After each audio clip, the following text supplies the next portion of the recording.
Ciao e benvenuti ad un'altra recensione. Oggi daremo un'occhiata all'action figure della Mattel della serie Movie Masters, dal film The Dark Knight Rises, e in particolare daremo un'occhiata a Batman, che fa parte della serie 1. L'action figure è stata prodotta nel 2012 ed è in scala 6 pollici e alta circa 15 cm.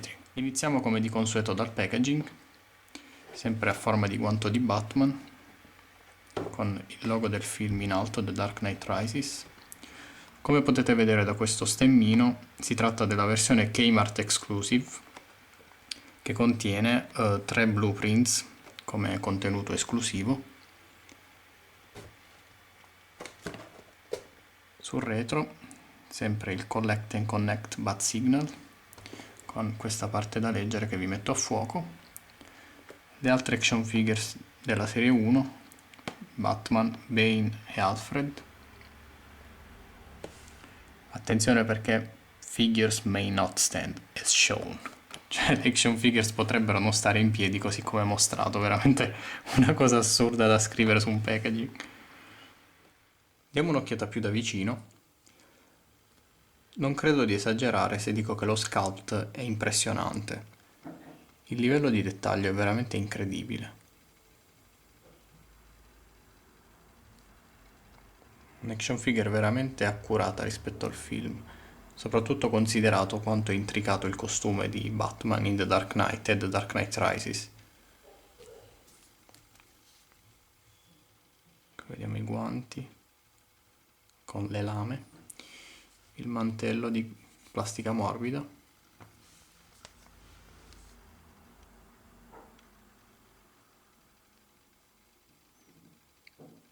molto molto bella, anche una buona somiglianza con l'attore Christian Bale, per quanto sia difficile dirlo visto il cappuccio. Molto bella anche la cintura.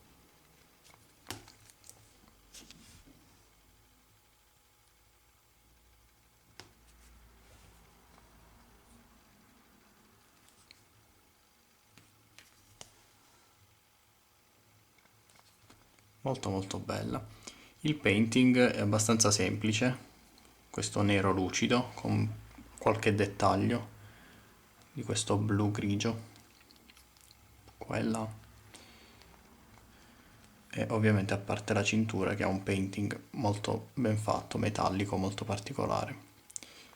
A proposito di painting, vorrei darvi una comparazione, farvi un confronto con quella di The Dark Knight.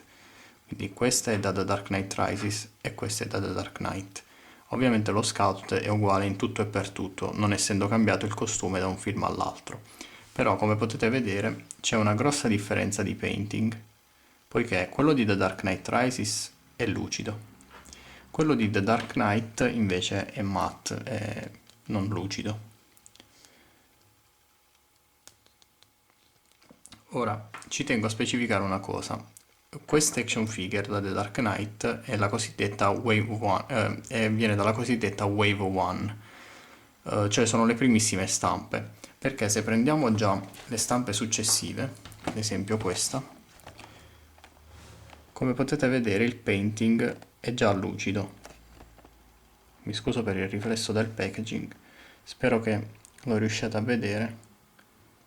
Il painting è già lucido, quindi dire che c'è una differenza di painting tra quella di The Dark Knight e quella di The Dark Knight Rises non è proprio corretto, perché solo con le prime ristampe c'è questa differenza, cioè con le prime stampe c'è questa differenza.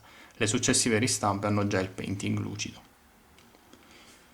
Per quanto riguarda l'articolazione, la testa è su articolazione a sfera, il braccio può ruotare a 360 gradi e muoversi in fuori e in dentro, rotazione completa alla parte alta del bicipite, singolo snodo al gomito, un po' duro, la mano può ruotare a 360 gradi, c'è articolazione nel mezzo dell'addome, rotazione completa alla vita, la gamba può andare in avanti e indietro, in fuori e in dentro, rotazione qui in mezzo alla coscia, singolo snodo al ginocchio e articolazione alla caviglia. Un po' dura. Il piede si muove in avanti e indietro, in su e in giù. Per quanto riguarda invece gli accessori, Batman ha il componente del bazzegnale, questa sorta di base. Ormai si avvicina il momento in cui assembleremo il nostro bazzegnale, quindi avremo modo di approfondire. E la versione Kmart Exclusive ha questi 3 blueprints, come anticipato, come contenuto esclusivo. Diamo un'occhiata più da vicino. Abbiamo la tumbler. Questi sono di tipo schede telefoniche, non sono di cartone, sono di plastica, con mia somma sorpresa. Poi abbiamo il Batpod,